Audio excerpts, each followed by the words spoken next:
Ladies and goons, how are we doing? Well, tonight we have a fabulous, really, truly fabulous Gibson Midtown Standard P90. So, without further ado, let's have a listen. Let's have a bit of lazy Midtown blues. Okay.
Right, so what we have here is a Gibson Midtown from 2012, and this is the Gibson Midtown Standard P90. And I did have one of these before, and it was the Gibson Midtown Standard Burst Booker, which was very, very nice. But the Burst I just love the way that Gibson do this. So the Gibson Midtown Standard with the humbuckers, the burst bookers, had dot inlays, but the P90 came equipped with the acrylic trapezoid inlays, and I love them. I love P90s.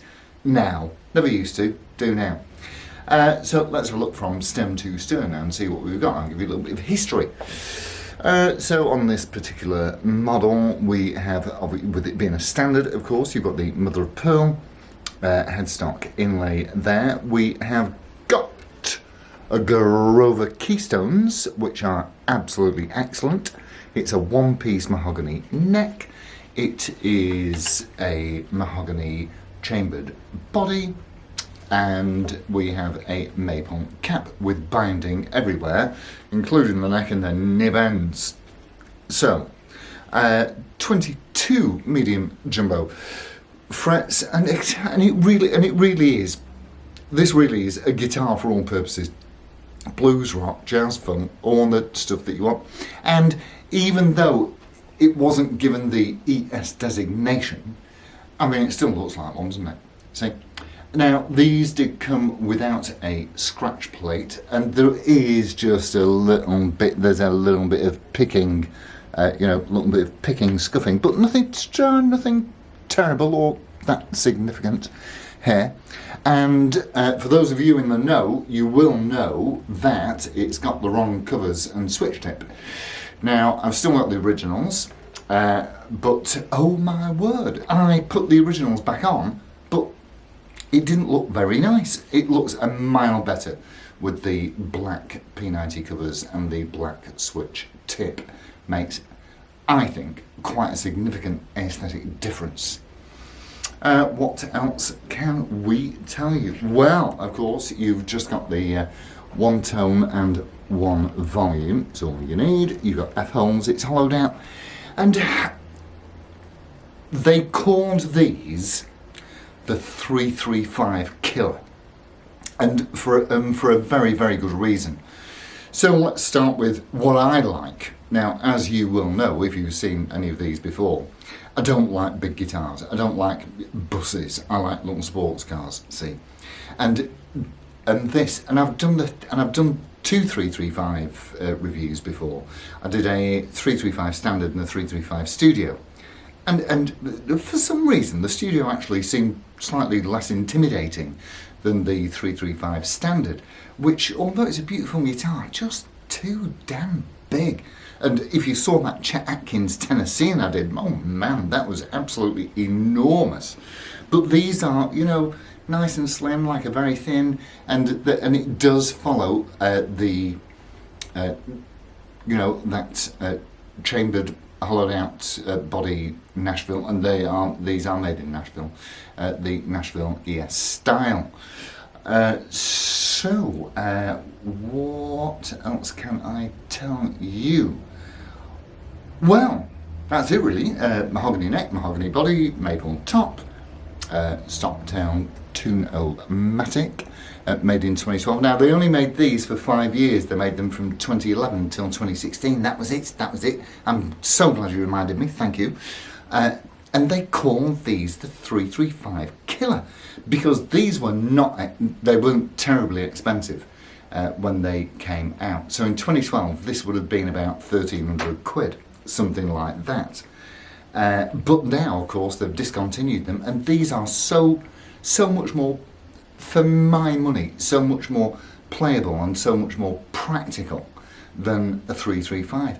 And you've still got that variety of styles and tones, and these are so much easier to get along with than your 335s, in my opinion. Of course, all of these things are subjective. If you like hanging on to a great big bus, then obviously you would rather have a 335. But for me, actually, this is a little bit like playing a Les Paul. It feels kind of the same. Slightly less weight, probably a pound or pound and a half lighter, and fabulous access right up to fret 22. So if you are a high up the neck scale noodler, these will just suit you brilliantly. But because they discontinued them in 2016, they really are getting a little bit thin on the ground these days, and they were quite an understated guitar, I rather feel. So that is it from me and the Gibson Midtown Standard P90. They did come in a variety of colours. They came in Pelham Blue, they came in Heritage Cherry, Fireburst, and this one is Wine Red. They're all hand sprayed, all nitro sprayed, and look at the figuring in that boy. My word. That is a nice guitar. This guitar, for a 9-year-old guitar, I cannot see. I'll tell you what, let's let you have a really good look round it. But I can't see, apart from, as I told you, that little bit of picking marking because of course they never came with a scratch plate.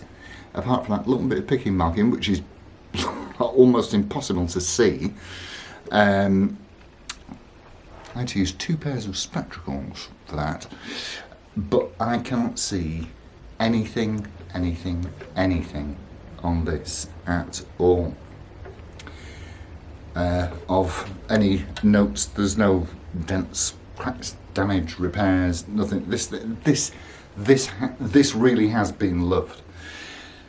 If you are in the market for a hollow body that you don't have to hold your arm like this to get around, I honestly think that you cannot do better than one of these, because it does, and the dot neck inlay one with the burst buckers, certainly, you know, you are recreating very much that electric Spanish sound, the ES electric Spanish sound. So that is it from me and the Gibson Midtown Standard. However, I would like to bid a fond farewell to my very good friend who I've known for 45 years. Chris Greenwood is a few years older than me, and he sadly passed away a couple of days ago. Great guitarist, lovely guy, really funny, and so at this moment we're all thinking about him and his family. It's a sad loss. So with that, I shall say thank you all ever so much for tuning in, and I'll see you all soon. Adios amigos. Ta-ra.